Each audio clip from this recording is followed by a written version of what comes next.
그렇습니다. 성간의 찬양대로 모든 게 그저 감사할 뿐입니다.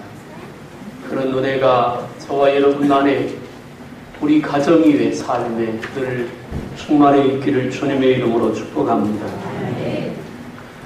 교회는 신학적으로 보면 두 가지가 있습니다. 하나는 고린도전서 3장 16절에 말하는 너희 마음이 성령이 거하는 전인 줄 알지 못하느냐. 예수를 믿는 사람 속에 이루어진 교회가 그 첫째입니다. 그 예수를 믿는 사람 속에 이루어진 교회를, 그 사람을 그리스도인이라 하는 말로 성도라 그렇게 부릅니다. 이 자리에 앉아있는 여러분들은 예수님을 그리스도로 주인으로 모신 사람들입니다. 그래서 그리스도인이고 성도입니다. 그걸 무형교회라고 말합니다.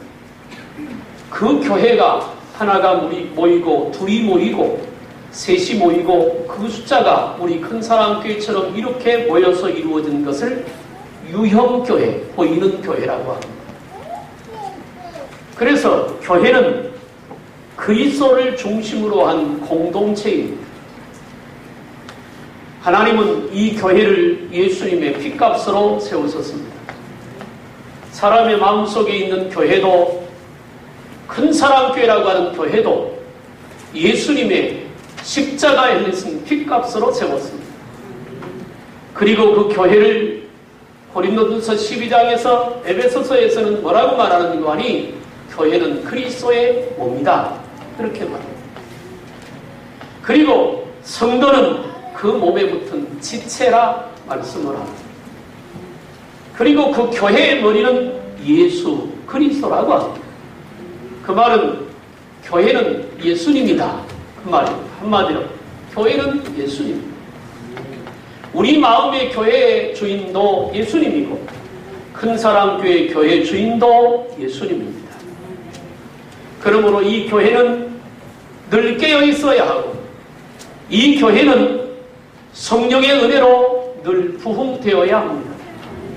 그리고 이 교회는 주님이 기뻐하는 교회가 되어야 하고 또 주님의 기쁨이 되어야 하고 우리 또한 그 주님을 주인으로 모셔서 예수님을 기쁨으로 삼고 살아야 할 줄로 믿습니다.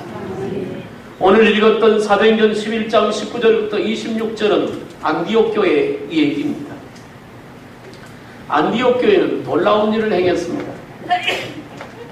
안디옥 교회가 시작된 이유는 여기 19절에 보니까 환난을 인하여 흩어진 자들 중에 구브로와 불임의 몇 사람이 안디옥에 이르러 사도행전에 5장부터 핍박이 시작됩니다. 1장, 2장은 기도해서 성령의 충만함을 받았습니다. 그래서 3장에서는 성전 미문에 앉아있는 나면서부터 안전뱅이를 예수님의 이름으로 일으켜서 기적을 행하는 장면이 나옵니다. 4장에 들어와서 예루살렘 교회 핍박이 시작이 됩니다. 5장에서 핍박이 더 지속되고 6장에서는 스데반이 순교를 당하게 됩니다. 엄청난 핍박과 순교 때문에 예루살렘에 있던 초대교회 성도들이 흩어지기 시작합니다. 흩어졌다는 말은 도망갔다는 말. 죽음이 무서워서 도망간 게 아니라 예수를 정말 바로 믿고 싶어서 예루살렘에 있으면 믿음 생활을 바로 할 수 없으니까 오직 하나 예수를 온전히 믿기 위해서 그들은 자기의 삶을 버리고 다른 곳으로 피난을 갑니다. 멀게는 로마에까지 가 있습니다. 구브로와 안디옥. 여기 구브로는 지중해 연안에 있는 섬입니다. 그 흩어진 자들이 안디옥에 이르러서 헬라인에게 복음을 전했더라. 오늘 본문에 그렇게 말씀합니다. 그리고 그들로 인하여 초대교회가 시작이 됩니다. 안디옥 교회가 시작이 됩니다. 주의 손이 그들과 함께하며 수많은 사람들이 믿고 돌아왔습니다. 이 소문이 예루살렘 교회에 들리니까 예루살렘 교회에서는 초대교회 지도자였던 한 사람인 바나바를 파송해서 안디옥 교회를 목회하게 합니다. 그런데 안디옥 교회에서 최초로 예수님이 부활하고 승천한 이후에 이 땅에 세워졌던 교회 중에 최초로 몇 가지 일이 일어나는데, 첫째는 그리스도인이라 칭함을 받습니다. 예루살렘 교회도 많은 사람들에게 칭찬을 들었던 교회입니다. 많은 사람들이 예루살렘 성도들의 삶을 보고, 그래, 예수 믿는 건 저렇게 믿는 거야. 정말 예수 믿는 것이 좋은 것이지. 그래, 우리도 예수 믿자. 그렇게 많은 사람들이 교회로 몰려오기 시작했습니다. 그런데 예루살렘 성도들에게 사람들이 그리스도인이라고 하는 칭호를 붙이지는 않았습니다. 그런데 안디옥 교회는 성령과 은혜가 충만하고 그 교회가 부흥될 때 많은 사람들이 저들은 그리스도인이야. 그 말은 무슨 말이에요? 예수 믿는 사람들이야. 저 사람들은 예수의 사람들이야. 저 사람들은 천국의 사람들이야. 저 사람들은 믿음의 사람들이야. 그렇게 공식적으로 성경에서 최초로 인정받았던 교회가 안디옥 교회입니다. 또 하나 이후에 나옵니다. 안디옥 교회는 최초의 선교사를 파송한 교회입니다. 예루살렘 교회도 선교사를 파송하지 못했습니다. 그런데 안디옥 교회가 바나바가 목회를 하기 시작하면서 그 교회가 더 은혜롭고 부흥이 되니까 나중에 바나바를 바울과 함께 묶어서 선교사로 파송을 합니다. 최초의 선교사를 파송했던 교회. 그리고 또 하나 안디옥 교회에 자랑할 것이 있는데, 안디옥 교회는 예루살렘에 이스라엘 대흉년이 들었을 때, 그래서 예루살렘 교회와 유대인들에게 큰 엄청난 흉년 때문에 먹을 것에 대한 고통이 왔을 때, 예루살렘 교회가 모교회인데 안디옥 교회에서 헌금을 내서 예루살렘 교회를 부지한 사건이 있습니다. 역으로 도운 그런 아주 은혜롭고 모범적인 교회입니다. 저는 이 말씀을 전하는 제 안에 있는 교회도, 여러분 마음속에 있는 교회도, 우리 큰사랑교회도 안디옥 교회와 같은 하나님이 기뻐하는 교회가 되기를 주님의 이름으로 축복합니다. 어떻게 하면 그런 은혜롭고 아름다운 교회가 될 수 있느냐는 거예요. 먼저 오늘 본문의 21절을 보면 주의 손이 그들과 함께 하심에 수단 사람이 믿고 주께 돌아오더라, 그렇게 말씀합니다. 첫 번째는 주의 손이 그들과 함께 합니다. 사랑하는 여러분, 주님의 능력의 손이 우리들과 함께하기를 주님의 이름으로 축원합니다. 주님의 손이 함께하는 사람, 주님의 손이 붙드는 사람, 주님의 손으로 도움을 받는 사람. 이사야 41장 10절에 이사야가 하나님의 말씀을 대언합니다. 두려워하지 말고 놀라지 말라. 내가 너와 함께합니다. 강하고 담대하라. 내가 너를 도우리라. 나의 의로운 오른손으로 너를 붙들어 주리라. 할렐루야. 그것은 오늘 우리를 향한 하나님의 약속이고 교회를 향한 하나님의 약속인 것입니다. 주님의 손에 붙들리지 않고 살아갈 수 있는 사람은 없습니다. 특별히 예수 믿는 모두는 주님의 손에 붙들려서 살아야 합니다. 그래야 능력 있게 살 수 있고 권세 있게 살 수 있고 안디옥 교회처럼 하나님의 거룩한 쓰임을 받을 수 있는 그런 교회가 될 수 있기 때문에 그렇습니다. 주의 손이 그들과 함께 했다는 다른 말, 주의 손은 능력의 손인데 그 주의 손은 사도행전 1장으로 돌아가 보면 성령의 충만함을 말합니다. 성령이 안디옥 교회에 충만했다는 말. 성령이 충만한 성도 능력이 있습니다. 성령이 충만한 성도 권세가 있습니다. 성령이 충만한 성도가 가는 곳에 하나님의 역사가 함께할 줄로 믿습니다. 하나님의 임재가 있다는 말입니다. 모세가 애굽에서 이스라엘 백성들을 탈출시킬 때 출애굽기 5장 21절에 보면 모세가 애굽에 내려가는데 하나님의 지팡이를 손에 잡았더라 그랬어요. 이 지팡이를 들고 애굽의 바로왕 앞에서 10가지의 재앙을 해납니다. 그가 하나님의 말씀을 선포하고 하나님의 말씀대로 지팡이를 들고 행할 때마다 기적이 일어났습니다. 10번째 장자의 재앙이 일어났을 때 바로는 모세를 불러가지고 말합니다. 내 마음이 변하기 전에 빨리 이스라엘 백성을 데리고 가라. 그래서 그 밤에 이스라엘 백성들은 중요한 것만 챙겨가지고 무교병을 구워서, 무교병은 아무리 날씨가 더워도 상하지 않습니다. 왜냐하면 바짝 말르겠도록 구웠으니까. 그걸 들고 애국을 탈출합니다. 급하게 나왔습니다. 한참을 가다 보니까 앞에 홍해가 가로막혀 있습니다. 그리고 뒤를 돌아보니까 애국 군대가 철병거를 이끌고 쫓아오기 시작합니다. 바다를 건너야 되는데 건널 길이 없습니다. 뒤에서는 애국 군대가 이스라엘 백성을 죽이겠다고 군사를 동원해서 쫓아옵니다. 백성들은 그 상황을 놓고 모세를 원망하고 하나님을 원망하며 불평하기 시작합니다. 10가지의 재앙을 일으켰는데도 불구하고 그것은 이미 그들의 머릿속에서는 온데간데 없습니다. 오직 하나, 자기들이 처한 환경, 여기서 이대로 죽을 것이냐 하는 것. 모세가 엎드려 하나님께 기도합니다. 하나님, 어찌하시렵니까? 조금 있으면 이들이 나를 돌로 치겠나요? 하나님께서 모세에게 말합니다. 내 손에 든 것이 뭐냐? 지팡이가 있는데요. 그 지팡이를 바다를 향하여 내밀라.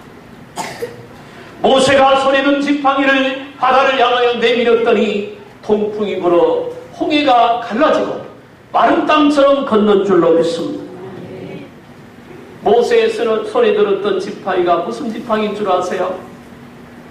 모세가 애굽에서 왕자로 있다가 살인을 저지르고 애굽에서 도망 나왔습니다.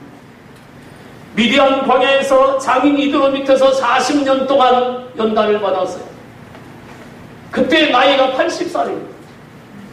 80살 된 노인 모세가 나무 하나를 잘라서 짚고 다니던 지팡이입니다. 그 나무 지팡이. 겉보기는 아무런 능력도 권세가 없어 보입니다. 볼품 없습니다. 그냥 보통 노인들이 짚고 다니는 그런 지팡이입니다. 그런데 하나님이 그 지팡이에 이름을 바꿔줬잖아요. 하나님의 지팡이라. 그 하나님의 지팡이, 겉보기에는 쓸모없는 그냥 흔한 나무 지팡이지만 하나님의 지팡이가 됐다는 말은 하나님의 손이 그 지팡이와 함께 한다는 말이에요.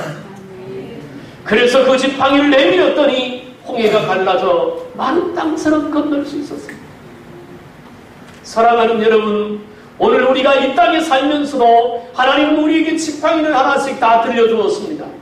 그게 뭐냐면 믿음이라고 하는 지팡이입니다. 어떤 사람은 그 지팡이를 자기를 위해서 씁니다. 어떤 사람은 그 지팡이를 집에 두고 다니기도 합니다. 어떤 사람은 그 지팡이를 능력 있게 사용하기도 합니다. 우리가 나가는 인생길에 홍해가 가로막혀 있어서 뒤에서 애국 군대가 쫓아오고 진퇴양난의 어려움이 있을 때 우리는 그 지팡이를 내밀고 하나님의 손이 함께하는 그 손을 의지하여 앞으로 내밀면 홍해가 갈라질 줄로 믿습니다. 하나님의 손이 붙드는 사람. 예수님이 벳세다 광야에서 말씀을 전합니다. 그런데 그 말씀을 전하는 것이 아침 일찍부터 저녁 늦게까지 종일토록 말씀을 전했어요. 거기 모인 사람이 못해도 장정만 5,000명, 도합 2만 명 가까이 모인 사람들이 모였습니다. 그 수많은 사람들이 아침부터 저녁까지 예수님에게 말씀을 듣고 은혜를 받습니다. 그런데 문제는 말씀을 듣는 시간이 길어지니까 먹을 것이 없습니다. 돌려보내야 되겠는데 집에 돌아갈 길이 멉니다. 걱정이 됩니다. 왜냐하면 사람이 말이에요. 그래도 배가 든든해야 받은 은혜로 유지하지. 배가 고프면 집에 돌아가다가 원망하고 비평하다 보면 종일 내내 들었던 말씀들이 흔적도 없이 사라질 것 주님은 아시니까. 제자들이 와서 예수님에게 말합니다. 예수님, 이들이 배고픕니다. 주님께서 제자들에게 너희가 먹을 것을 주어라. 없는데요. 세베대의 아들 야고보가 회중 속에 돌아다니다가 어린아이가 가지고 온 도시락 하나를 발견합니다. 우리가 잘 아는 보리떡 5개와 물고기 2마리입니다. 아침에 집을 나올 때 엄마가 어린아이에게 도시락을 싸줬습니다. 너 배고프면 이거 먹어라. 근데 종일 내내 말씀을 듣고 은혜 받느라고 먹을 기회가 없었잖아요. 그걸 들고 예수님에게 옵니다. 예수님, 이거밖에 없습니다. 이거 가지고 무슨 여기 있는 이 사람들 먹일 수 있겠습니까? 그랬더니 예수님께서 뭐라고 하는 거 아니? 사람들을 그룹으로 앉혀라. 10명, 20명, 50명씩 둘레둘레 앉기 시작합니다. 무슨 모습이냐면 먹을 준비를 하는 겁니다. 그리고는 예수님께서 그 도시락을 들고 보리떡 5개와 물고기를 들고 하나님 앞에 기도하며 축사합니다. 간절히 기도한 다음에 그걸 나눠주도록 했는데 놀라운 기적이 일어납니다. 장정만 50명 더합 2만 명 이상 먹는 사람들이 시칵 배부르게 먹고 12강줄이가 남았습니다. 보리떡 5개와 물고기 2마리는 어린아이의 한 끼 양식이잖아요. 보면 보리떡 5개와 물고기 2마리입니다. 그 이하도 그 이상도 아닙니다. 그런데 이상하게 기적이 일어나는 겁니다. 나누어도 떨어지지 않는 것입니다. 보리떡이 5개였으면 5사람한테 한 조각씩 주면 없어야 되는데 나누고 나면 또 있습니다. 물고기 2마리 2사람에게 나누면 1마리씩 먹을 수 있는데 나누면 또 생기는 겁니다.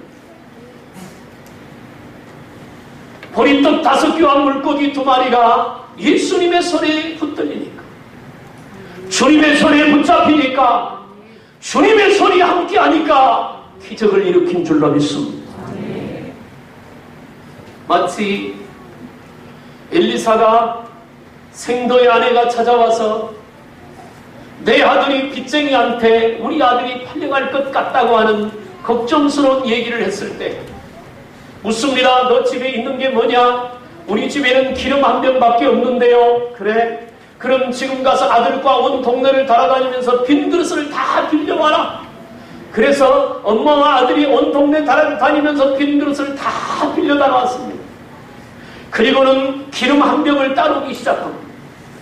하나 따랐습니다. 기름 1병 속에서 나오는 양은 기름 1병밖에 없잖아요. 따르고 그릇을 채웁니다. 그런데 또 따르면 또 나옵니다. 다 집에 빌려가는 모든 그릇이 다 찼습니다. 엄마가 말합니다. 또 그릇 가져와라. 아들이 말합니다. 없는데요. 그걸로 끝났습니다. 엘리사가 그 생도의 아내, 아들이 노예로 팔려갈 뻔한 그 어머니와 아들을 보고 뭐라고 하는 거 아니? 이것을 팔아 빚을 갚고 그렇게 살아라. 문제가 해결됐습니다. 사랑하는 여러분, 주님의 손에 붙들려야 합니다. 안디옥 교회가 능력이 있었던 것은 주님의 손에 붙들렸기 때문입니다. 나는 저와 여러분들도 주님이 붙들고 가시기를 주님의 이름으로 축복합니다. 여러분의 가정도, 여러분의 인생도, 우리 큰 사람 교회도 주님의 손이 붙드는 그런 교회, 그래서 하나님이 기뻐하시는 교회가 되기를 주님의 이름으로 축원합니다. 이사야 59장 1절에 여호와의 손이 짧아 구원치 못함도 아니요 귀가 둔하여 듣지 못함도 아니라고 말합니다.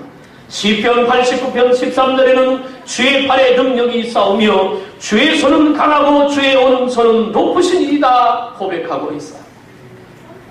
주의 손이 함께하는 교회, 그 교회가 복이 있고 그 교회가 능력이 있습니다.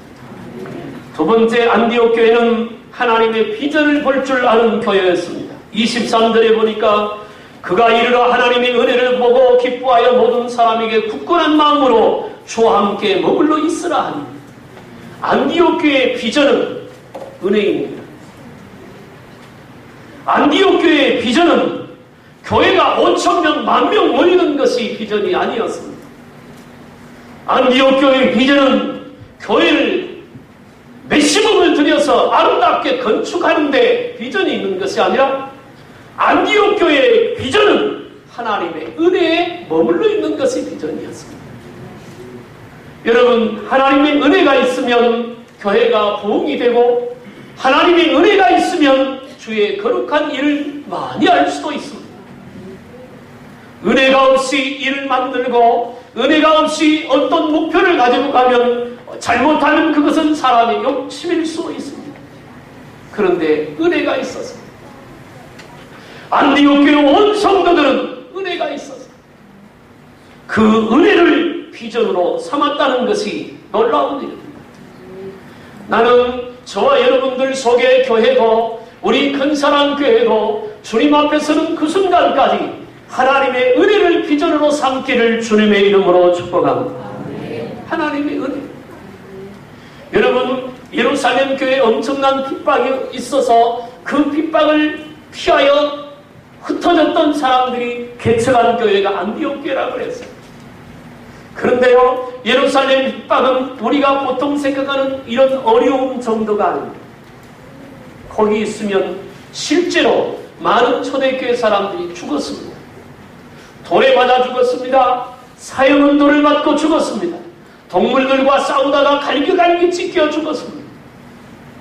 오직 믿음 하나 지키기 위해서 그들은 예루살렘을 떠났습니다. 카타콤이라고 하는 곳에 가보면 지하 무덤이 17층까지 있다고 합니다. 지금은 얼마나 개방됐는지 모르지만 우리가 갔을 때는 한 7층 정도 개방을 했는데 지하 무덤입니다. 계속해서 내려갑니다. 그런데요, 로마의 네로가 기독교를 박해해서 예수 믿는 사람들을 잡아 무차하게 죽이기 시작할 때 그들은 오직 하나 믿음을 지키기 위하여 무덤 속으로 들어갑니다. 사람이 죽으면 시체가 썩도록 그 저장하는 시체 저장소입니다. 그냥 우리나라처럼 한 사람 매장하는 게 아닙니다. 굴을 파서 어느 정도 파서 옆으로 파서 거기다 시체들을 쌓아놓고 또 파서 내려가 쌓아놓고 그런 곳에 오직 하나 믿음을 지키기 위해서 숨어 들어가는 거예요. 오직 믿음을 지키기 위하여 대를 이어서 살아왔던 터전을 떠나는 것입니다. 예루살렘에 자기 삶을 버리는 겁니다. 가족도 친한 친척도 다 포기한 것입니다. 오직 믿음을 지키기 위해서 그리고 안디옥에 가서 은혜 받은 사람들이 복음을 전하니까 그 교회가 그렇게 은혜롭게 하나님의 역사가 나타나는 교회가 되었다는 말입니다. 사랑하는 여러분, 우리 모든 마음속에 이루어진 교회가 큰사랑교회 교회의 비전이 오직 하나님의 은혜로 예수 그리스도여야 될 줄로 믿습니다. 가데스 바네아에서 12명의 정탐꾼이 가나안 땅에 갔다 와서 12명이 같은 얘기를 했고 두 사람이 다른 얘기를 합니다. 10명은 말합니다. 가나안에 들어가면 우리는 그들의 밥이 될 것입니다. 2명은 말합니다. 하나님이 우리와 함께 하시는 우리가 그들을 이길 수 있을 것입니다. 결국 은혜가 이겼습니다. 10명이 이기는 것이 아니라 두 사람의 은혜가 이겼습니다. 은혜는 죄도 이기고 은혜는 세상도 이기고 은혜는 영적인 싸움에서도 이기게 합니다. 그러므로 우리 모두의 마음속에 은혜가 충만해야 할 줄로 믿습니다. 마지막으로 26절에 보니까 만남의 안디옥에 데리고 와서 둘이 교회에 1년간 모여있어 큰 무리를 가르쳤고 제자들이 안디옥에서 비로소 그리스도인이라 일컬음을 받게 되어요. 그리스도인이라 일컬음을 받아요. 당신은 참으로 예수 믿는 사람, 당신은 참으로 그리스도인이다. 그렇게 일컬음을 받았다는 것은 성경의 최초로 이전에도 예수 믿는 사람이 있습니다. 수많은 사람들이 있었습니다. 그런데 안디옥 교회 성도들에게 그런 이름을 붙여주었다. 당신은 정말 하나님의 사람, 당신은 정말 예수 그리스도가 그 안에 있는 믿음의 사람입니다. 세상과 구별된 하나님의 사람입니다. 그렇게 일컬음을 받았다는 것입니다. 사랑하는 여러분, 우리의 믿음은 행함으로 증명이 됩니다. 열매로 그들을 알지니라고 예수님께서 말씀하셨습니다. 그러므로 마음으로 믿어 의에 이르고 입으로 시인하여 구원에 이를 수 있어요. 우리 각자가 교회입니다. 그러므로 우리 각자 속에 이루어진 교회가 가정으로도 돌아가고 직장으로도 돌아가고 삶으로도 갑니다. 그 각자의 속에 이루어진 그 교회가 그리스도인이라고, 하나님의 사람이라고, 주님이 함께하는 사람이라고, 당신은 내가 보니 사람이 정말로 예수 믿는 사람이라고 어디 가든지 드러날 수 있어요.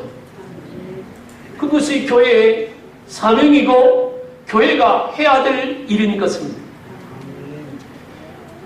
그리스도 예수를 믿는 사람들처럼 자신을 드러내는 삶, 그것이 마태복음 5장 13절부터 있는 너희는 세상의 소금이니 소금의 맛을 잃으면 길에 버리워 사람들에게 밟히울 뿐이다. 소금의 능력은 맛을 내는 것입니다. 산더미처럼 많이 쌓여있는 소금이 있어도 맛을 내지 못하면 소용이 없잖아요. 사해바다 근처에 가면 소금산도 있습니다. 사해바다에서 양질의 소금이 아주 많이 나옵니다. 세계 최고의 소금은 사해바다에서 나는 소금이랍니다.